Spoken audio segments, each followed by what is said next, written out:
आता आपल्या आवडत्या मालिकेचे संपूर्ण भाग मालिका प्रसारित झाल्यानंतर लगेचच पाहू शकता फक्त सन नेक्स्ट वर। भारतातील प्रेक्षकांसाठी मोफत सेवा।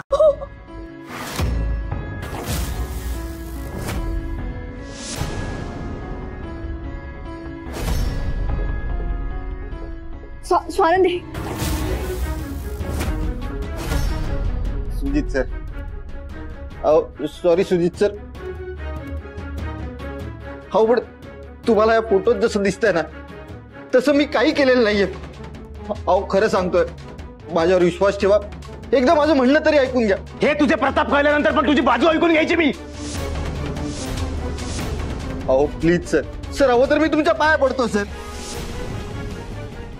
पण माझं म्हणणं एकदा ऐकून घ्या साहेब। सुजित अरे त्याचं काय म्हणणं आहे ते तरी ऐकून घ्या दी।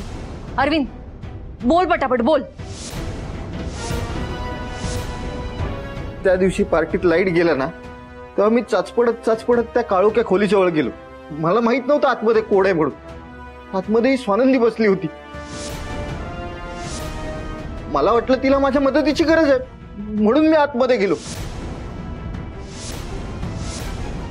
आतमध्ये गेलो तर हिने मला पटकन असं अंगावर खिचून घेतलं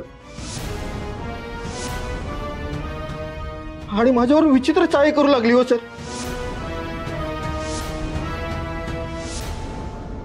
मला तेव्हा एवढं ऑकवर्ड फील झालेलं की काय करावं काहीच कळत नव्हतं।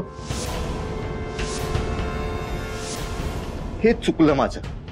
मी ना तेव्हा बाहेर येऊन पार्टीत सगळ्यांना सांगायला हवं होतं की ही माझ्याशी असं वागते म्हणून।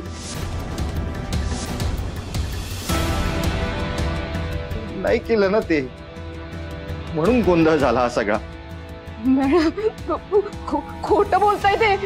स्वानंदी, अहो हे स्वानंदी, अगं मी काय समजत होते तुला आणि काय निघालीस तू तू तू हे सगळं केलंस।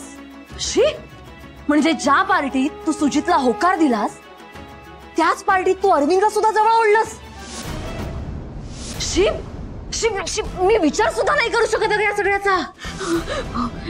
नाही मॅडम, हे सगळं खोटं आहे। अहो हे फोटो बी खोटे आहे। अरविंद सर सांगा मॅडमला हे सगळं खोटं आहे। स्वानंदी, त्या दिवशी तू नशेत होतीस, तुला कळत नव्हतं तू काय करतेस।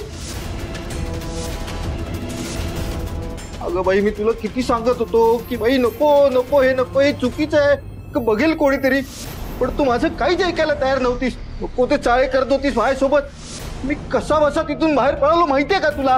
हो मॅडम हे खोटं आहे हो सगळं। हो तुम्हाला वाटतं? आनंदी बस झालं। साधी सरळ समजत होते का